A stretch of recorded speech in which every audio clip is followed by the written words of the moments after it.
ሰላም ጤና ይስጥልኝ ውድና የተከበራችሁ የቻናል ቤተሰቦች ሙስሊም ክርስቲያን ወገኖቼ ሰላማችሁ ይብዛ እያልኩኝ ለቤት አዲስ የሆናችሁ ሰብስክራይብ በማድረግ ተቀላቀሉ። ነባሮች ደግሞ ላይክ ሸር ማድረጋችሁን እንዳትረሱ። የዳጣን ድራማ በትንተና መልኩ ይዤላችሁ መጥቻለሁኝ። አብራችሁ ይቆዩ። ቪዲዮውን በላይክ የጀምሩት። የዳጣ ድራማ ሲጀምር እንግዲህ ማርቲቼ ተብየዋ የማርቲ እህት ቤቱን በሙሉ በተለይ ደግሞ ከጎኔ ሆኖ እውነታውን እያወቀ ያላገዘኝን የእጁን እሰጠዋለሁ ብላ መርዝ ነስንሳ ለመግደል ሞክራለች። አሰበችውም እራት ልጋብዛችሁ እኔ ነኝ ዛሬ እራት እምሰራው ብላ የቤቲቱንም ሰራተኛ እንዳሰሪ ብላ አስጠንቅቃ ቤት ውስጥ የሚኖሩትን ቤተሰቦች የነ ወይዘሮ ማርታና የናቶን ደረጀን ቤተሰቦች በሙሉ ልጆቻቸውንም ጭምር ዛሬ እራት የምጋብዛችሁ እኔ ነኝ ብላ ሳምናቸዋለች። ወይዘሮ ማርታ ያን ያክል ባትወዳትም በአንድ እህቷ ስለማትጨክን እንግዲህ የመጨረሻና ወደ አሜሪካ የምትመለስበት ሀገር ስለሆነ ለአንዴና ለመጨረሻ ጊዜ እሷ እንዳለችውና ደስ እንዳላት ሆና ትሄድ ብላ እሺ ደግ እንደዛ ከሆነ ራስ ግብዣውን እሺ ብለናል ብለው ተስማምተዋል። ናታንን ለመግደል ከአቢጌል ፍቅረኛ ከቀድሞ ፍቅረኛዋ ጋር ተስማምታ 10,000 ብር ከሰጠችው በኋላ መርዝ መድኃኒት ሰጥቷታል። እሷም ይሄን መርዝ የምትጠቀመው ናታን ስላቶ ደረጀ ስለሌላ ልጅ መውለድ ጠንቅቆ ስለሚያውቅ እህቴም በሷ ላይ እየደለበና እያገዛት ስለሆነ የሆነ ነገር ማድረግ አለብኝ በተለይ የራቁት ቪዲዮውን የያዘውን አላጠፋልኝ ብሏል። ብለምነውም እንደማግብቻ አሜሪካ ልውሰድህ ብትለው እምቢ ስላላት ይሄን ነገር አስወግደዋለሁ ብላ ቁርጣ ተነስታ መርዙን ተቀብላለች። እራት ከሰራች በኋላ ቤተሰቡን በሙሉ እጣውላ ላይ እያቀረበች ኑቶሎ ብላ እያበላች እያጠጣች ከቀረይ በኋላ ግን ደግሞ ውሃን ጠርታ ይህንን ምግብ ለናታ ስጭው፣ ናታ ክላሱ መውረድ አይፈልግም ስጭው ብላ ህፃኗን ልጅ ሸውዳ እሷም ውሃ ምሽ ብላ ከወሰደችው በኋላ ናታ መጀመሪያ አካባቢ አልበላም ቢል ህፃኗ ውሃ ስትበላ ሲያይ ግን እሺ ደግ ብሎ አብሮ በልቷል። በመርዝ የተደረገበትን ምግብ ከበላ በኋላ ያው እንግዲህ ምሽት ነውና ሁላቸውም ምግባቸውን ከተቋደሱ በኋላ ወደ መኝታ ክላሳቸው ሄዱ።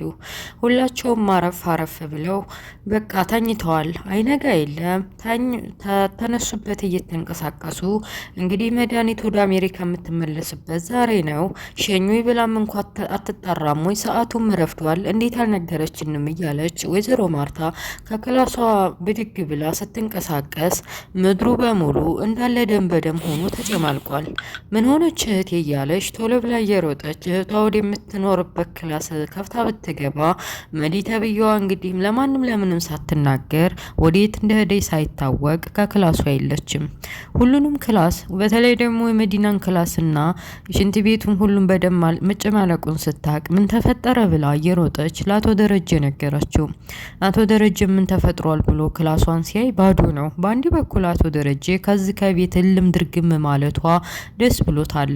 እያስፈራራቸው ያለችው በተለይ ሰላምና አዲስ የተወለደውንም ልጅ ስለ ዲያጣም ጠንቅቃ ስላወቀች ተዛሬ ተነገ ለሚስቴ ለማርታ ነገረችብኝ ወይዘሮ ማርታ እውነቱን ስለኔ ያወቀች እያለ እየተጨነቀ ነበርና አሁን ቤት ውስጥ አለመኖሯን ሲገባ ደስ አለው። በአንድ በኩል ደግሞ ቤት ውስጥ የተገኘው ደም ምን በተመለከተ ነው የማን ደም ነው እያለው ተጨንቀዋል። ቤቱ በሙሉ በጫጫታ ሲሞላ እና አቢጌልም እና ዲያጣም ሁላቸውም ከመኝታቸው ተነስተው ሲገናኙ ዋሃዬና ናታ ግለሽ ብለዋል። ወይዘሮን ያቺ መዲና ተብዬዋ መርዙን የሰጠቻቸው ለመግደል ሳይሆን እንግዲህ ሆዳቸውን በተወሰነ መልኩ እንዲያማቸውና እንቅልፍ ለረጅም ሰዓት እንዲተኙ ነበር። በኋላ ላይ ዲያጣ እንግዲህ ስለተፈጠረው ነገር ግራ ስለገባት አቢጌል ጋር ምን እየተፈጠረ ነው ያለው? አክስቴ ቤት ውስጥ የለችም፣ የሆነ ነገር ሆናለች፣ እንዲያው ምን እንደምትሆን እስኪ ገምች እስኪ እያለች ሳሎን ከዲያጣ ጋር ልትማከር ሞክራለች። ገዚም ቢሆን ግቢውን እየጠበቅኩ ነው፣ እኔ ዘበኛ ነኝ፣ በየት ገብተው ነው ሄዴም ስትወጣም አላየኋትም እያለ ስላለው ነገር እየተመካከሩ ነው። በመጨረሻም ጓደኛዋ የውሃ ጓደኛ ከውጭ ከቤት 4 ሰዓት ሆኖ ከቀኑ ላይ 4 ሰዓት ሆኖ መጣችና ልትጫወት ስታያት ካልጋዋ ላይ ናት። ምን ሆነሽ ነው ደግሞ ዛሬ ያለ ወትሮሽ የተኛሽው? ተነሽ እንጫወት ብላ ከቀሰቀሰቻት በኋላ በግዲው ተነስታ ሆዴን እያመመኝ ነው ዛሬ እንቅልፍ በእንቅልፉኛለሁ እንቅልፌንም አልጨረስኩ እያለች ውሃ እንቅልፉ መቷት ሳይሆን የመድኃኒቱ ተጽዕኖ ነበር። በኋላ ላይም ይሄ ልጅ እስካሁን አላየሁትም 4 ሰዓት ሊሆን ምሳ ሰዓት ሊደርስ እኮ ነው። እንዴት እስካሁን አልተነሳም? ናታ ደግሞ ከመቼ ወዲህ እስካሁኑ ሰዓት ድረስ ተነስተኛ ብላ ዲያጣ ክላሱ ድረስ ዲያ አንባቢና ስፖርት ሰሪ ነው። በጧት ነው መነሳት። ሁሉም ሰው በጧት መነሳት ነው የሚያውቀው። ናታን ዛሬ አለወትሮ መተኛቱ ግራ ስለገባት ዳጣ ክላሱ ድረስ ዲያ ምን ሆነህ ነው ዛሬ በሰላም ነው ወይ የተኛኸው ብላ ቀሰቀሰችው። እኔም አላውቅም ብቻ እስካሁን ድረስ እንዲህ ስልተኛ እንዲቻልኩ አላውቅም እና ደግሞ ሆዴን እያመመኝ ነው እስኪ ቀለል ቢሌ ሻይ ስሪልኝ ብሎ ከመኝታው ተንቀሳቅሶ በግድም ቢሆን እያመመው ወደ ሳሎን ወረደ። ሳሎን ከወረደ በኋላ አሁንም እያመመኝ ነው ምን ተፈጥሮ ነው ቤት ውስጥ ጫጫታ ያለው እያለ ስለ መድኃኒት ተብዬዋ ጠየቀ። መድኃኒትም ቤት ውስጥ ምንንም አላገኘችም። ቤቱ ውስጥ ያለው እንዳለ ከሷ ክላስ ጀምሮ ደም በደም ሆኗል። ምን እንደተፈጠረና ምን እንደተከሰተባት እስካሁን አላወቅንም። አንተስ እንዴት እስካሁን ሰዓት ድረስ ተኛህ እያለ ዲያጣ ጠየቀችው። እና ችግር የለውም ብላ ውሃም እንግዲህ ከጓደኛዋ ከተንቀሳቀሰች በኋላ ወደ ጨዋታ ገባች።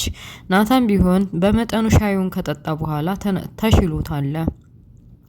ገዜ እንግዲህ ቤት ውስጥ ጠባቂ እንደመሆኑ የግቢ ጠባቂ እንደመሆኑ መጠን የዚች የመዲ ተብዬዋ ሳትናገርና ለማንም ምንም ሳይል መውጣቷ እኔ ዘበኛ ነኝ የቤቱን ግቢ መጠበቅ ግዴታዬ ነው እንዴት ስወጣ ላየኋትም ግን እያለ እየተጨነቀ እንግዲህ ከኩያው ጋር ያው ከኩያው ነው የምትባለው ከለዛ ጋር እየተነጋገሩ አንተ መቼም ቢሆን አንድ ቀን እኛንም ሲወስዱን ብታይ አትሰማም እንቅልፍህን አንዴ ከተኛ መስማት አትችልም እያሉ እየተከራከሩ በመሀል ግን ገዜ ከገጠር አካባቢ የሆነ ድርጊት ፈጽሞ እንደመጣ ከመጀመሪያውንም ጀምሮ አውቃበት ነበረ። በኋላ ላይ ከየመጣ ሳይባል ግቢውን እየጠበቀ ከኋላው መጥቶ አንድ ሰውዬ እንዴት እንደዛ አድርገህ ወደዚህ ተንደላቀቀ ቤት ትኖራለህ? የኔን እህት እዛ ህይወት አበላሽተህ የወለድከውንም ልጅ ያስረገዝከውንም ልጅ እያለ ፊት ለፊት ሲጋፈጥ መጀመሪያ የሚጠላውና የሚደባደቡ መስሎን ነበር። በኋላ ግን ጊዜ ፈራ። ይህ ሰውዬ የሆነ ነገር ሊያረገኝ ነው የመጣው ብሎ ቀርቀሃውን በተለይ ዱላውን አያያዙን ሲያየው እየሮጠ ሊሸሽ ቢሞክርም ግን ደግሞ አልሆነለትም። ሰውየው ተጠግቶ ምን አይነት አታላ ሰው ነህ? እንዴት እንደዚህ ታደርጋለህ? አንተ እዚህ ደስ የሚል ቤት ትኖራለህ? የኔ እህት እዛ እያለ ስላጠፋውና ስላደረገው ድርጊት እየነገረው ነበር። በኋላ ላይ ጊዜ እንደማይወጣው ስለገባው ጩኸቱን ለቀቀው። ምን ተፈጠረ ብላ እንግዲህ ለዛ ከቤት ውስጥ ስትወጣ ምን ሆነ ነው እንደዚህ የሚያስጮህ ካለወትሮህ ብላ ጠየቀችው። በዛ በጩኸት መካከል ሰውየው ማንም እንዲያቅብኝ አልፈልግምና ወደ ኋላ መመለስ አለብኝ ብሎ ከቤቱ ኋላ ተደብቆ ነበር። አሁንም ቢሆን ሁለተኛ ተደበቀው። አንዴ ቅዠት አንዴ ህልም በሚሆንበት ቅጽበት በቃ ስለ ዴም ሲያነሳ ያው ቤቱን በሙሉ ዴም በዴም ስለሆነ ስለዛ ነው እንጂ ያሰበችው ለዛ ገጠር ውስጥ የሆነ ችግር ፈጥሮና የሆነ የማይሆን ነገር ፈጽሞ እንደመጣ አላወቀችበትም። በመጨረሻም ውጭ ስለ ኤምባሲ ስለተለያዩ መረጃዎች እህቷ ወደ አሜሪካ መሳፈሯን ማወቅ አለብኝ ብላ ወይዘሮ ማርታ ባለቤታቸውን እንግዲህ ዛሃዲያ ቸክ አደረገች። በኋላ በቃ መግባቷን ያውቀናል እንዴት እንደሳትናገር ትሄዳለች? በዛ ላይ የሄድ ምስ ምንድን ነው ስለ እሷ ምንም የማቀውና ስልክም በቃ የማቀው ታሪክ የለም እያለች እየተጨነቀች ግራ ገብቷታል። እና ፖሊሱ ድንገት ግቢያቸው መጥቷል። ግቢያቸው ሲመጣ ያው ጊዜ እንግዲህ ገጠር አካባቢ ፈጽሞ የመጣው ጭንቀት ስለሆነበት ይህ ፖሊስ የመጣው ስለዛ ስለ ሰውዬ ሊያጣራ ነው ብሎ ግራ በመጋባት መልኩ ፖሊሱን በስርዓት ከማዋራት ይልቅ ትደናበር ነበር። ፖሊሱም ምን እንደዚህ ያደናብርሃል? የሰራው ወንጀል አለ ወይ እያለ ወደ ውስጥ ወይዘሮ ማርታ እናቶ ደረጀን ፈልጌ ነው መግባት እችላለሁ ወይ ብሎ ፍቃዱን ጠይቆ ወደ ውስጥ ሲገባ ድራማው ያልቃል። እንግዲህ እቺ እንትና ማን ነበር ስሟ? መድኃኒት ተብዬዋ ምን ሆና ነው ግን ቤቱን ደመደም አድርጋ የወጣችው? እና ውድ ቤተሰቦችዬ ዳጣ ድራማ ይሄን ይመስላል። ስለነበረ ቆይታ አመሰግናለሁ። ላይክ፣ ሼር፣ ሰብስክራይብ እያደረጋችሁ አበረታቱኝ። ኔክስት በሌላ ፓርት እስከምንገናኝ መልካም ሁሉ እመኝላችኋለሁ። ባይ ባይ፣ ቻው።